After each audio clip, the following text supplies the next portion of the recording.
Immediately. Immediately. Okay, we're going to go down a bit of a rabbit hole together. So just buckle in, stay till the end. You won't regret this. So this is a New York Post headline from today. It was updated at 4:31 p.m. It says, armed man Vim Miller arrested outside of Trump's Coachella rally, and sheriff says it was a possible third assassination attempt. Now, the sheriff in question is Riverside County Sheriff Chad Bianco, and he told reporters Sunday, I truly do believe we prevented another assassination attempt.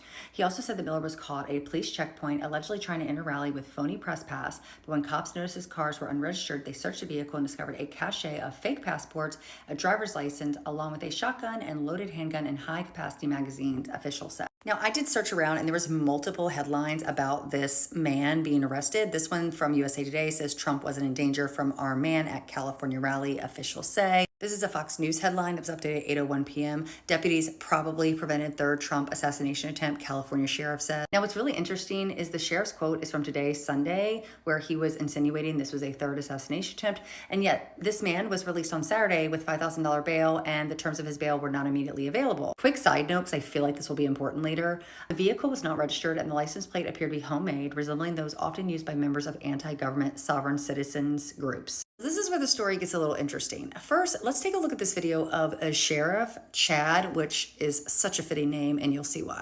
I'm all in. And I hope that you're all with me. I hope that you all have this change of heart. You all feel that this is definitely the right thing to do, and you come alongside me in this venture. And I think it's time that instead of letting them out of jail and giving them alcohol and drugs and everything else, I think it's time we put a felon in the White House. Trump 2024, baby. Let's save this country and make America great again. So now that we know where Chad stands, let's learn a little bit more about Vim Miller, shall we?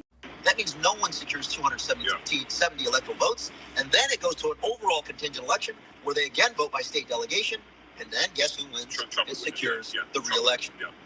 When Nancy Pelosi catches wind of this plan being in I motion, think this was your plan, so you had it already. January 6th is coming up. Yes, this is I communicated not only directly to McCarthy, again, the decision makers that need to put this in motion, and as well as some other members of Congress. So anyway, I'm curious. In addition to that, I also publicly said it on different podcasts, and when I'm being retweeted by Trump on several occasions, They heard, of course they heard this. Do you think So that video was Ivan Ranklin doing an emergency broadcast on Rumble and detailing how it was his idea for Kevin McCarthy and Mike Pence and other congressional leaders that he claims to have had conversations with to deny and refuse to certify the election, and then basically put it back on the House so that the states could individually vote for who they wanted to be president and basically steal the election for Trump. So he's detailing this to none other than Vin Miller, who is in the back seat in this conversation, the same man that was just arrested with phony passports, phony IDs, multiple firearms, lying about being a press, person coming in, also with a phony license plate.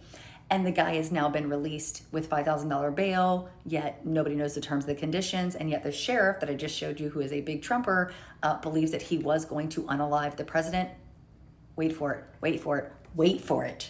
And this is a message directly to every single person on the deep state target list. My assessment, Ivan Ranklin's assessment, that if you assassinate any political presidential candidate, whether it's RFK, whether it's Trump, guess what? America will do the following immediately. They will respond in kind, and they know who you are because we've created the list. So if you and that's a major Rubicon. They should know that. Immediately. You're going to see immediate response, and there are only a few buildings in Washington, D.C. that they will probably do that.